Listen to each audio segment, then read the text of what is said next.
दैव कृष्ण में लीन रहता है, किंतु वह भक्त भगवान के अनुकूल सोचता है, प्रतिकूल नहीं। कृष्ण के अनुकूल सोचना कृष्ण भक्ति है, किंतु कृष्ण के विपरीत सोचना कृष्ण भक्ति नहीं है। उस समय ब्रह्मा तथा शिवजी, नारद जैसे ऋषियों तथा अन्य अनेक देवताओं के साथ कंस के घर में अदृश्य रूप में प्रकट हुए। वे भक्तों को अत्यंत प्रिय एवं उनकी कामनाओं को पूर्ण करने वाली चुनी हुई स्तुतियों से भगवान की प्रार्थना करने लगे। उनके पहले शब्दों द्वारा यह घोषणा होती थी कि भगवान अपने प्रण से सच्चे होते हैं। जैसा कि भगवद गीता में कहा गया है, श्री कृष्ण इस भौतिक जगत में पवित्र आत्माओं की रक्षा करने तथा दुष्टों का विनाश करने के लिए अवतरित होते हैं। यही उनका प्रण है। देवता जान गए थे कि अपने प्रण को पूरा करने के लिए उन्होंने देवकी के गर्भ में वास किया है। देवता परम प्रसन्न थे कि भगवान अपना उद्देश्य पूरा करने के लिए प्रकट हो रहे हैं, अतः उन्होंने उन्हें सत्यम परम कहकर संबोधित किया। प्रत्येक व्यक्ति सत्य की खोज में लगा है, यही जीवन की दार्शनिक रीति है। देवतागण जानकारी देते हैं कि परम सत्य कृष्ण ही है। जो पूर्णतः कृष्ण भावना भावित हो जाता है, वह परम सत्य को प्राप्त कर सकता है। कृष्ण ही परम सत्य है।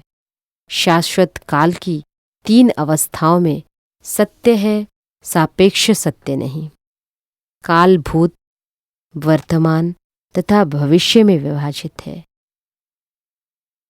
भौतिक जगत में प्रत्येक वस्तु परम काल द्वारा भूत, वर्तमान तथा भविष्य के द्वारा नियंत्रित हो रही है, किंतु सृष्टि के पूर्व कृष्ण विद्यमान थे।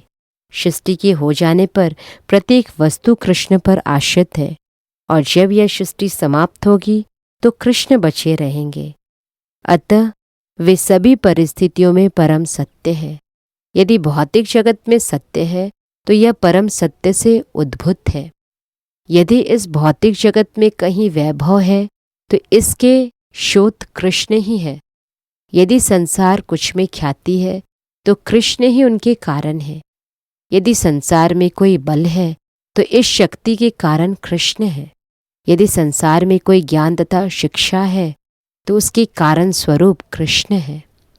इस तरह कृष्ण सारे सत्यों के स्रोत है। यह भौतिक जगत 5 प्रमुख तत्वों पृथ्वी, जल, अग्नि, वायु तथा आकाश से बना हुआ है। ये सारे तत्व कृष्ण से ही उद्भूत है। भौतिक विज्ञानी इन 5 मूल तत्वों को भौतिक सृष्टि का कारण मानते हैं, किंतु ये सारे तत्व अपनी स्थूल तथा सूक्ष्म अवस्थाओं में कृष्ण द्वारा ही उत्पन्न है। इस भौतिक जगत में कार्यरत समस्त जीव भी उनकी तटस्थता शक्ति के प्रतिफल हैं। भगवद गीता के 7वें अध्याय में स्पष्ट कहा गया है कि यह संसार कृष्ण की परा तथा अपरा नामक 2 प्रकार की शक्तियों का संयोग है। जीवात्माएं भगवान की परा शक्ति है और निर्जीव भौतिक तत्व अपरा शक्ति है। सुप्तावस्था में प्रत्येक वस्तु कृष्ण में समाहित रहती है। देवतागण भौतिक प्राकट्य के विश्लेषण अध्ययन द्वारा भगवान के परम रूप की सादर प्रार्थना करते रहे। यह भौतिक प्राकट्य क्या है? यह एक वृक्ष के समान है। वृक्ष भूमि पर खड़ा रहता है। इसी तरह भौतिक प्राकट्य रूपी यह वृक्ष प्रकृति रूपी भूमि पर खड़ा है।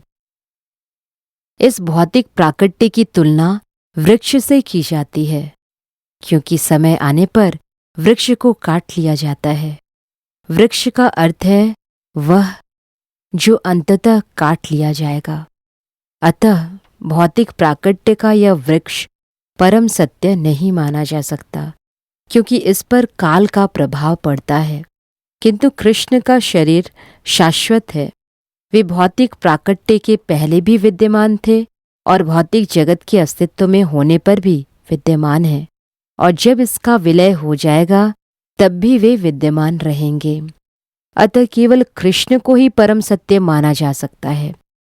कठोपनिषद में भी प्रकृति रूपी भूमि पर खड़े हुए भौतिक जगत रूपी वृक्ष का उदाहरण मिलता है।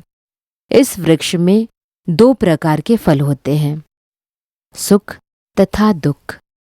इस शरीर रूपी वृक्ष में रहने वाले प्राणी 2 पक्षियों के समान होते हैं।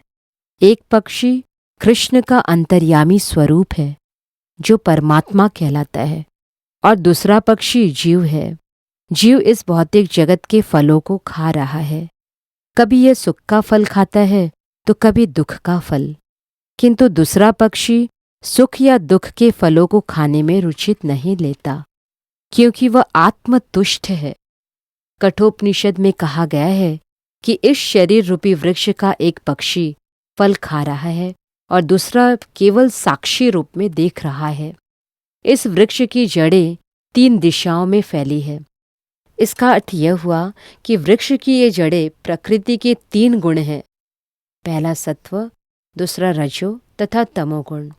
जिस प्रकार वृक्ष की जड़ें फैलती हैं, उसी प्रकार प्रकृति के गुणों के संसर्ग से मनुष्य अपनी जीवन अवधि बढ़ाता है।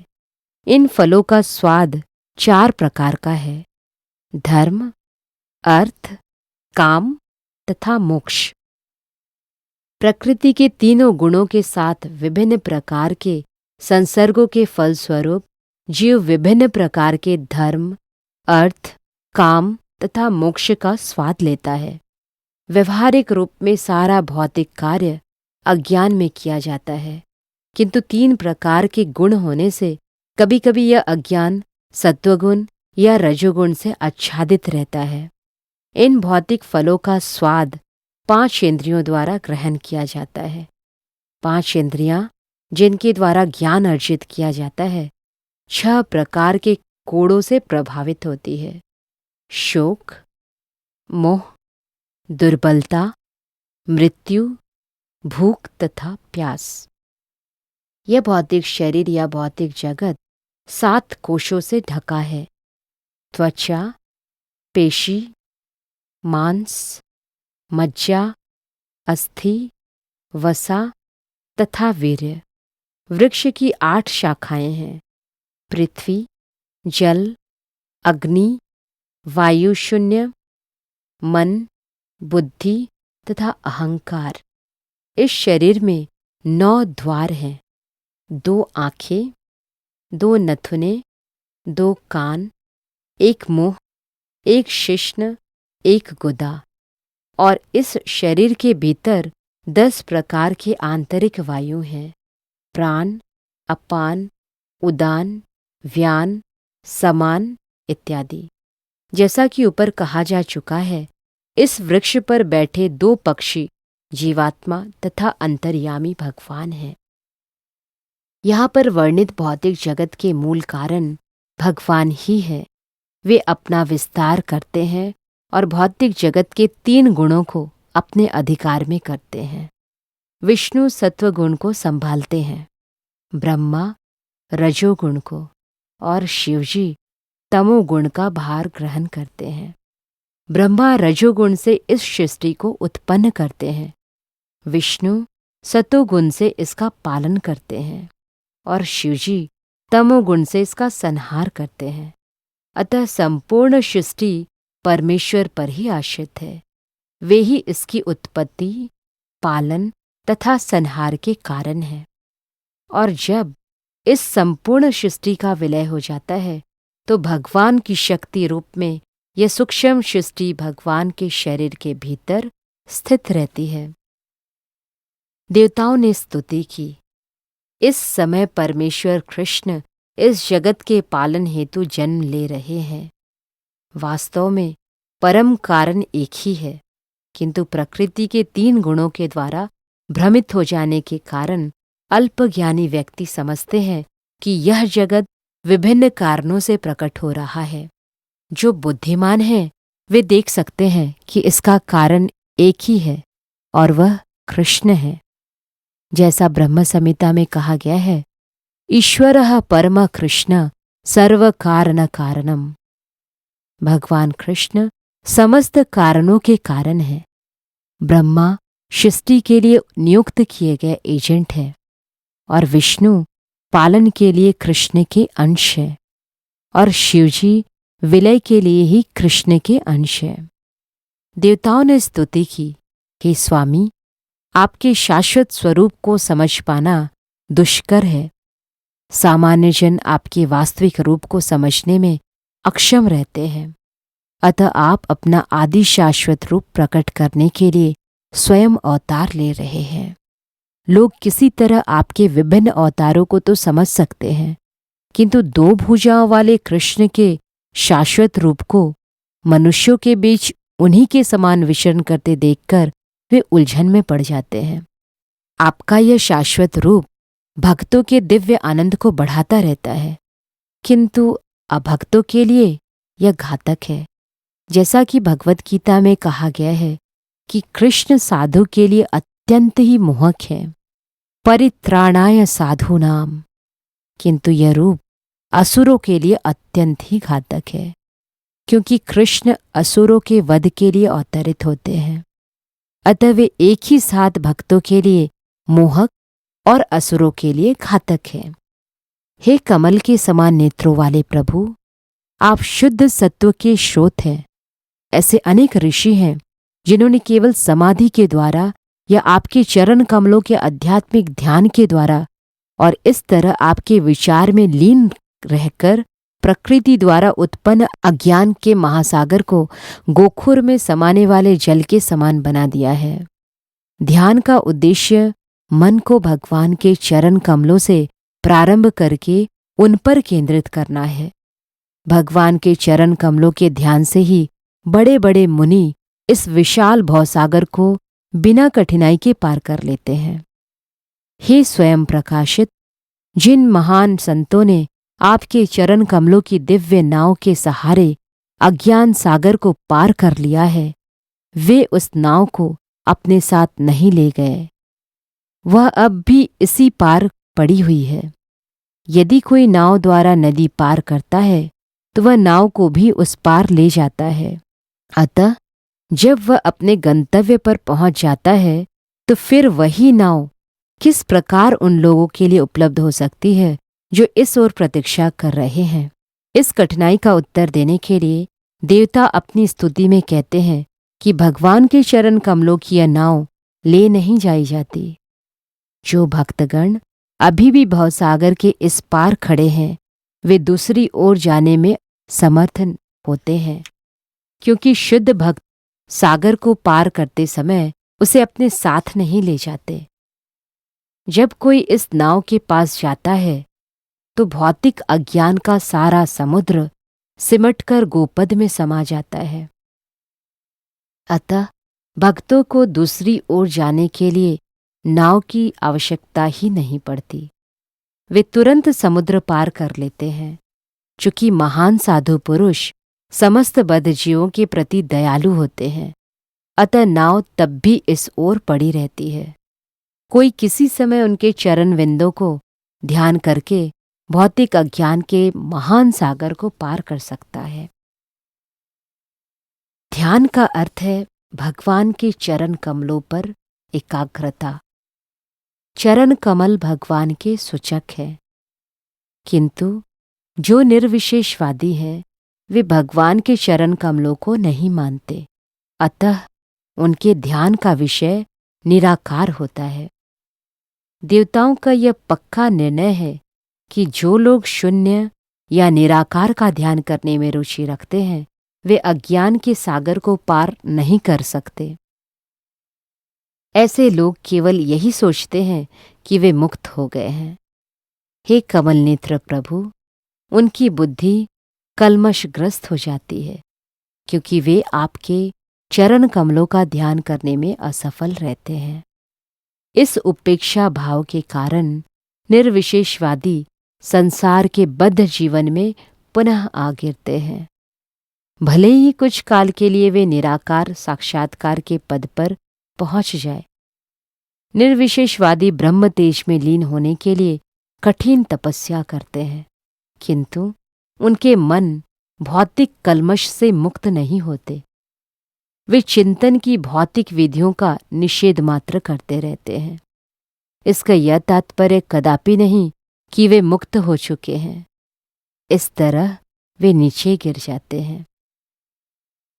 भगवद गीता में कहा गया है कि निर्विशेषवादियों को चरम लक्ष्य की प्राप्ति के लिए महान यातनाएं सहनी पड़ती है। श्रीमद् भागवत के प्रारंभ में भी इसका उल्लेख है कि भगवान की भक्ति के बिना किसी को सकाम कर्मों के बंधन से मुक्ति प्राप्त नहीं हो सकती। भगवद गीता में भगवान कृष्ण का और श्रीमद् भागवत में नारद मुनि का कथन है, और यहाँ भी देवता इसकी पुष्टि करते हैं। जो लोग भक्ति नहीं करते उन्हें ज्ञान का चरम लक्ष्य ज्ञात नहीं रहता। ऐसे लोगों को आपकी कृपा प्राप्त नहीं होती। निर्विशेषवादी केवल यही सोचते हैं कि वे मुक्त हैं, किंतु वास्तव में उनमें भगवान के लिए कोई भावना ही नहीं होती। वे सोचते हैं कि जब कृष्ण इस जगत में आते हैं तो वे भौतिक शरीर धारण करते हैं। इस प्रकार वे कृष्ण के दिव्य शरीर की उपेक्षा कर देते हैं। भगवद गीता में इसकी पुष्टि हुई है, अवजानन्ति मां मूढ़ा। फलतः निर्विशेषवादी भौतिक वासना पर विजय पाने तथा मुक्ति तक पहुंचने के बावजूद नीचे गिर जाते हैं। यदि वे ज्ञान के लिए ही वस्तुओं को जानने में व्यस्त रहते हैं और भगवान की भक्ति नहीं करते तो उन्हें वांछित फल प्राप्त नहीं हो सकता। उनके हाथ लगता है केवल उनके द्वारा उठाया गया कष्ट, इससे अधिक कुछ भी नहीं। भगवद गीता में स्पष्ट कहा गया है कि ब्रह्म साक्षात्कार ही सब कुछ नहीं है। ब्रह्म साक्षात्कार द्वारा भौतिक आसक्ति या विरक्ति के बिना भी मनुष्य प्रसन्न रह सकता है और संभाव के पद को प्राप्त हो सकता है, किंतु इस अवस्था के बाद भक्ति करनी ही होती है। जब मनुष्य ब्रह्म साक्षात्कार पद तक उठ जाने के बाद भक्ति करता है तो वह आध्यात्मिक राज्य में प्रवेश करता है, जहाँ वह भगवान की संगति में स्थायी निवास करता है। भक्ति का यही परिणाम होता है। भगवान के भक्त कभी भी निर्विशेषवादी की भांति नीचे नहीं गिरते। यदि वे नीचे गिरते भी हैं तो भगवान में प्रेम पूर्वक अनुरक्त रहते हैं। भक्ति के मार्ग में भले ही उन्हें समस्त प्रकार के अवरोध मिलते हों, किंतु वे बिना डर के स्वतंत्रतापूर्वक ऐसे अवरोधों को पार कर सकते हैं। शरणागत होने के कारण उन्हें विश्वास रहता है कि कृष्ण सदा ही उनकी रक्षा करेंगे। कृष्ण ने भगवद गीता में वचन दे रखा है कि मेरे भक्तों का कभी भी विनाश नहीं होता। देवताओं ने आगे कहा, हे प्रिय भगवान, इस भौतिक जगत के सभी जीवों के कल्याण के लिए आप अपने आदि विशुद्ध रूप में, शुद्ध सत्व के सनातन रूप में प्रकट हुए हैं। आपके प्राकट्य का लाभ लेते हुए अब वे सभी पूर्ण पुरुषोत्तम परमेश्वर की प्रकृति एवं रूप को अत्यंत सरलता से समझ सकते हैं। चारों आश्रमों के व्यक्ति सभी आपके प्राकट्य का लाभ उठा सकते हैं।